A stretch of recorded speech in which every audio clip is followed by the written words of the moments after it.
بسم اللہ الرحمن الرحیم۔ السلام علیکم۔ آج ہم بات کریں گے سورہ کہف کی فضیلت اور فوائد کے بارے میں۔ سورہ کہف قرآن کی 18ویں سورت ہے۔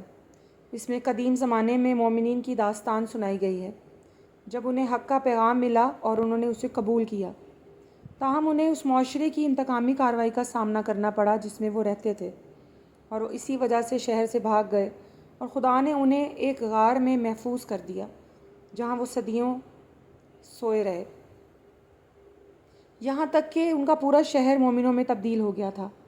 یہ صورت یہ پیغام دیتی ہے کہ جو لوگ اللہ پر یقین رکھتے ہیں، اس سے حفاظت کے لیے دعا گو ہیں، وہ ان کو ایسی بہترین حفاظت دیتا ہے جو دنیا نے کبھی نہیں دیکھا۔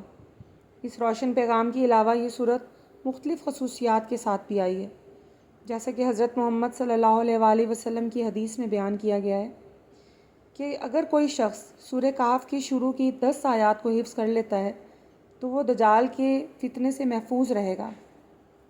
سورہ کہف مسلمانوں میں ایک الگ مقام رکھتی ہے، اور یہ ایک ایسی صورت ہے جو مسلمانوں کو بہت سارے سبق دیتی ہے۔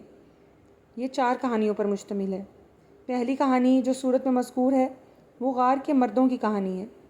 یہ وہ لوگ تھے جو مومنین تھے اور غیر ملک میں رہتے تھے۔ چنانچہ جب انہوں نے دیکھا کہ لوگ ایمان کی وجہ سے اپنی جان کو خطرہ میں ڈالیں گے تو وہ شہر چھوڑ کر اللہ اور اپنے ایمان کی خاطر ایک غار میں چلے جاتے ہیں۔ اس طرح وہاں اللہ تعالیٰ نے انہیں نیند عطا فرمائی، اور جب وہ نیند سے بیدار ہوئے تو اس وقت تک ان کے شہر کے تمام لوگ مومن ہو چکے تھے۔ اس طرح اس کہانی سے یہ ظاہر ہوتا ہے کہ جب کوئی شخص اللہ تعالیٰ پر اپنا اعتقاد رکھتا ہے تو وہ ہمیشہ ان کی نجات کے لیے آتا ہے اور ان کی مشکلات کو آسان کرنے میں مدد کرتا ہے۔ اس سے ہمیں یہ سبق ملتا ہے کہ اللہ تعالیٰ انسان کے اعتماد کو آزمائش میں ڈالتا ہے۔ جب اللہ تعالیٰ اس ایمان کو آزمائش میں ڈالتا ہے اور جب مومن اپنے عقیدے پر قائم رہتا ہے تو اللہ ان کی مدد ان طریقوں سے کرتا ہے جو سمجھ سے بالا تر ہے۔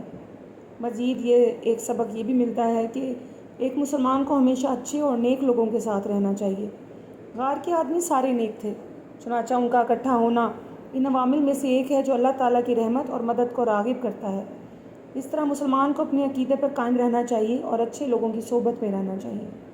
دوسری کہانی اس شخص کی ہے جو 2 باغات کا مالک تھا اور ہر لحاظ سے دولت مند اور مالدار تھا، تاہم اس کے مال نے اسے گمراہ کر دیا اور اس نے اپنے ایمان پر شک کرنا شروع کر دیا، جس کے نتیجے میں اللہ تعالیٰ نے انہیں تمام دنیاوی فنون لطیفہ اور فضل و کرم سے محروم کر دیا، جس کی وجہ سے وہ دنیا کی چیزوں کی طبیعت کا ادراک کر گیا۔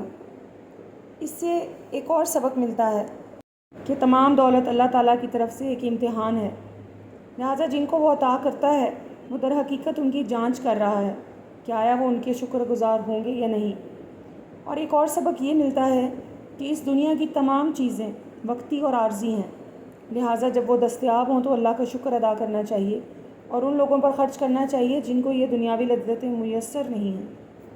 تیسری کہانی جو سورہ کہف میں مذکور ہے وہ حضرت موسیٰ علیہ السلام اور حضرت خضر علیہ السلام کی ہے۔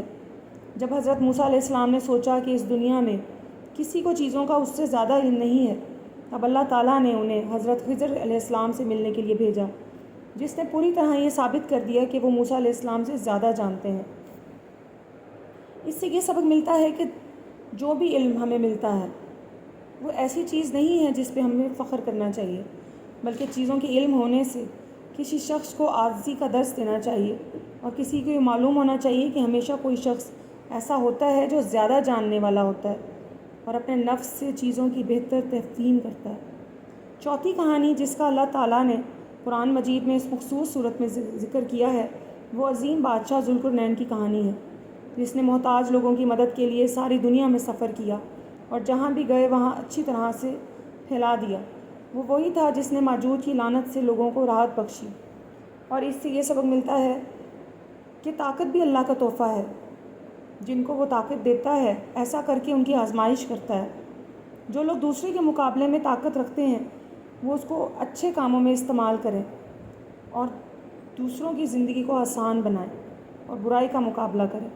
مختصراً یہ کہ سورہ کہف قرآن کی مشہور صورتوں میں سے ایک ہے، اور اس کی تلاوت سے حاصل ہونے والے انعامات اور فوائد، اس کے علاوہ اس کی جو تفہیم ہے وہ ایک مسلمان کو قیمتی اسباق نکالنے میں مدد فراہم کرتی ہے۔